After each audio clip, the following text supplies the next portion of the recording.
flowing. This is not going to go much longer. Yeah. Taking the...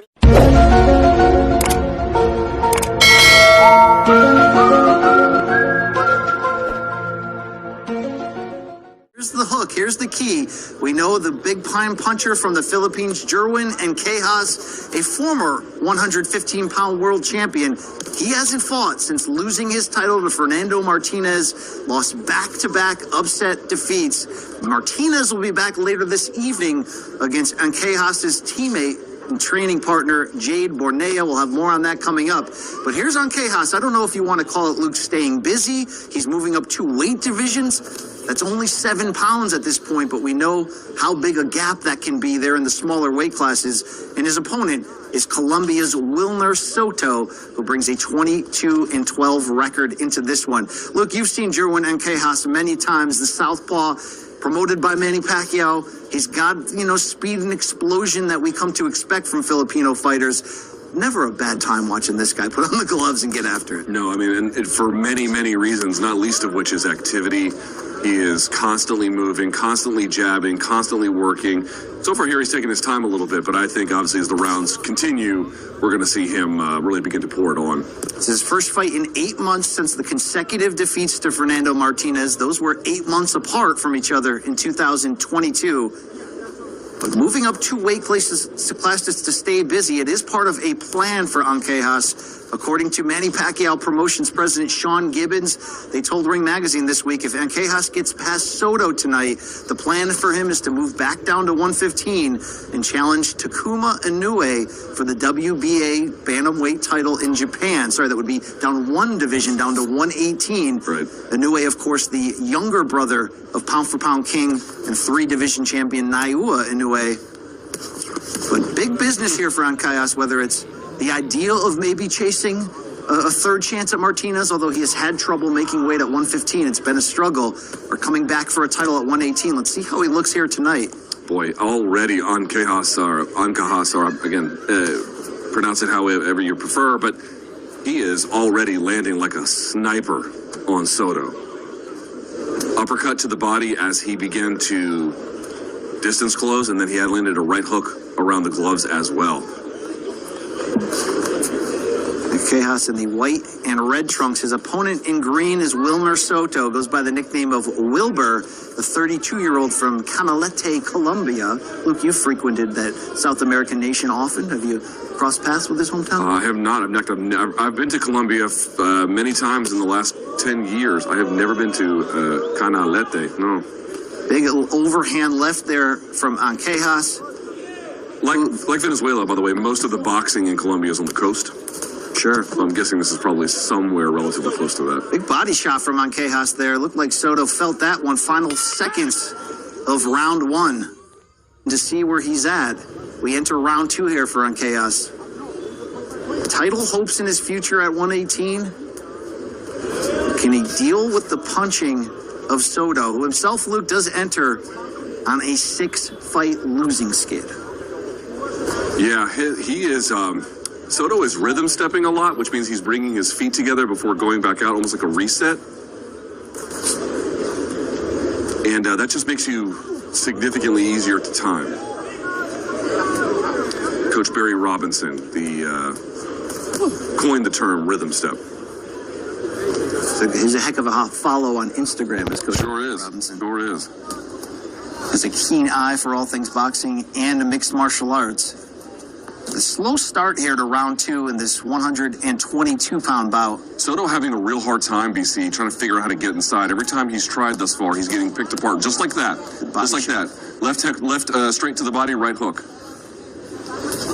Soto has faced world-class competition before. In 2019, he lost via 4th-round TKO to unbeaten Mirjan Akhmadaliev. And the note here is that was the fight before Akhmadaliev would upset Daniel Roman by split decision in a Fight of the Year candidate to take 2 of 4 world titles at 122 pounds. But you know how boxing can be. Akhmadaliev returned and was upset over the past year by Marlon Tapales to lose those 2 world titles. Boy, Soto coming in tall. A couple of lefts over the top there for Angcajas. Found the mark. Look at that, BC. As soon as he comes in, Soto just can't find a way inside so far. Angcajas has fought in this weight class twice before in his career, but not since 2013. You know, it's interesting, BC. You have Orthodox versus Southpaw here, and you don't see what they call fencing, which is when both fighters are trying to establish lead hand dominance. Angcajas not really playing the game, Soto not really playing that game. And I would imagine that for Soto, if you're having trouble getting in, that could be a better way to at least disrupt rhythm or begin to set your own. Despite moving up to weight division, Angcajas looks like the bigger fighter in this. He does. Good point. Certainly the bigger puncher so far early on, targeting the body throughout. Boy, he is roasting the ribs of Soto. Yeah, it looks to me, BC, you're right. Soto looks, thus far, not merely technically outmatched, he looks physically outmatched here a little bit as well. Soto, 12 knockouts in 22 victories, but you see 12 defeats, well-traveled. Looking for his first victory since 2019. This has been round 3 of a scheduled 8. Angcajas in the southpaw stance. Missing with a big left hand, but a pair of right hooks on the inside. As Soto continues to find himself cornered.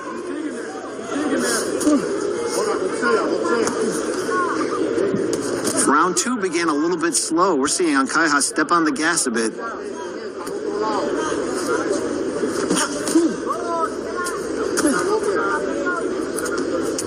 Good job here by Angcajas, forcing Soto, what he wants anyway, into his power side. He's trying to circle out here, but he's having a hard time.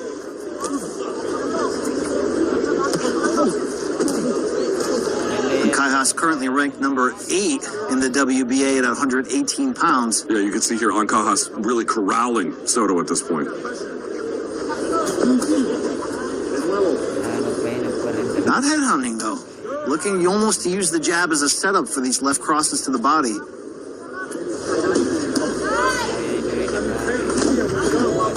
Oof. They're both trading hooks there, which can get dangerous, but Angcajas so far in cruise control here.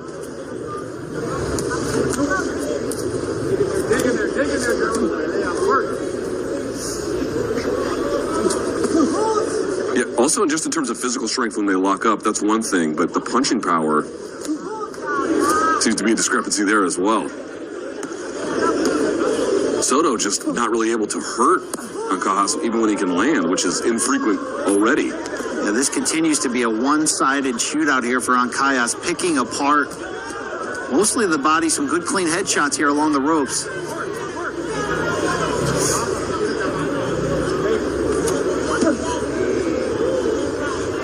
Can't underestimate the impact of what the great Manny Pacquiao's career has had on so many now new generations of young Filipino players. How many of them are southpaws with that same exciting style? It's certainly no surprise, but it goes to show as Pacquiao has extended his reach. Still, would you call Pacquiao semi-retired, right? You've seen him do a few exhibitions, but focusing more on promoting now after coming up empty in the presidential election in the Philippines? Yeah, I think he's definitely, like, in terms of fighting big name up opponents, he's clearly retired. Clearly is a strong word in boxing, if recent history is any indication, but Fair enough, but Pacquiao, of course, was scheduled to face Errol Spence in a big pay-per-view fight. It took on last-minute replacement Yordenis Ugas. Suffered a 12-round defeat.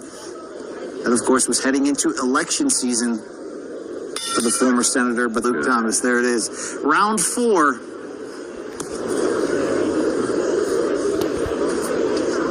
Junior featherweights here. Good 1-2 across the top from the southpaw Angcajas. You get the feeling if he stepped on the gas, he may be able to cause an end to this fight.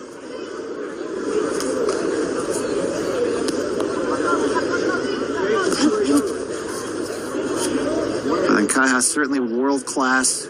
Victories at 115 pounds over the likes of McJoe Arroyo, Jamie Conlon, Israel Gonzalez. great job in using the first set of punches to close the distance and then landing an absolute bruiser to the body. by Angcajas. I love this angle. I love the overhead angle. When you have southpaw versus orthodox, it really gives you a sense of position, footwork. The constant battle for outside foot placement. Or inside.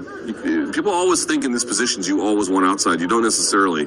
When you have the inside foot position, it's actually closer for you for that shoulder to jab. But to your point, he threw the power punch off the backhand, which means in that situation, he does want the outside. Almost a big bolo shot to the body, an uppercut from deep there. But still plenty of patience here for Angcajas, despite the clear advantage in skills over Soto. Looking to find that perfect shot that might bring an early end here midway through round 4. Yeah, I got to say, through the first 4 rounds, it's pretty clear Angcajas not looking for the finish at all.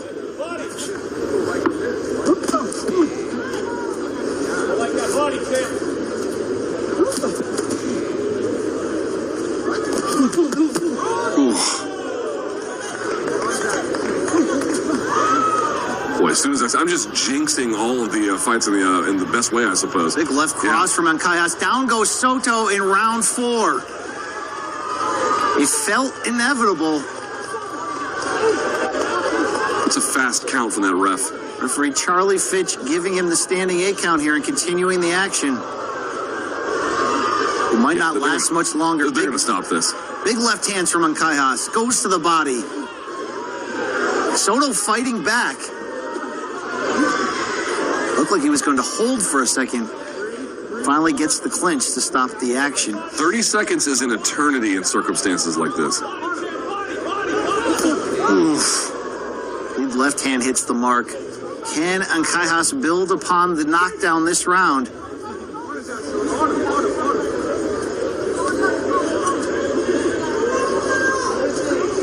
Maybe it left Soto off the hook here a little bit in the final. I think Angcajas has basically realized he can get the finish whenever he wants, so he's just not exactly rushing in. It will. I think he's. Round 5 underway.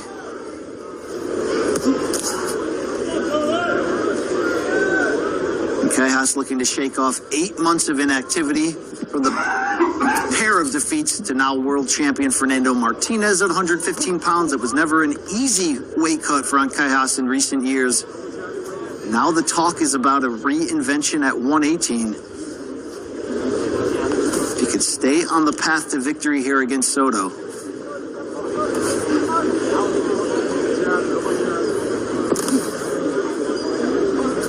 Yeah, the way Soto moves, he moves very rhythmically, and so it just makes it a little bit easy to time, man. Soto has been active. Just 3 months ago, he lost a 6th round unanimous decision to Jonathan Rodriguez. But look, you need fighters like Soto who can test younger fighters on the way up. This is not in necessarily that situation as Angcajas is established and a former champion, but still giving rounds as Angcajas stays busy. Oh, big left. He's been looking for that counter too. He's been looking for it. And here comes the head hunting as Angcajas enters finishing mode. Soto wisely getting the referee involved here. Veteran fighter knowing when to clinch to slow down the action, but it seems like Angcajas can hit him with whatever he wants to. Brilliant lead uppercut there. Love that. Also, I just got to say, Angcajas seems to have absolutely zero fear of anything Soto throws. Right? He'll just take it. Absolutely. You do wonder if we're one big flurry against the ropes away from a stoppage, given how clean Angcajas has been able to land with these big shots. The best Soto can do is hold. Soto is outmatched, but you can tell he's been in the ring a few times, right? He's got a few way off. Was that a low blow? What was that? He kind of bent over there, and then the referee didn't jump in to intervene, and so they went back to boxing. Could be a borderline shot along the waist and the belt line of Soto, but it looked like Soto came back with one in the same area to Angcajas, maybe a little bit of payback, but this is not slowing. This is not going to go much longer, yeah. Taking the knee is Soto, and that will do it. A 5th round TKO for Jerwin Angcajas, his first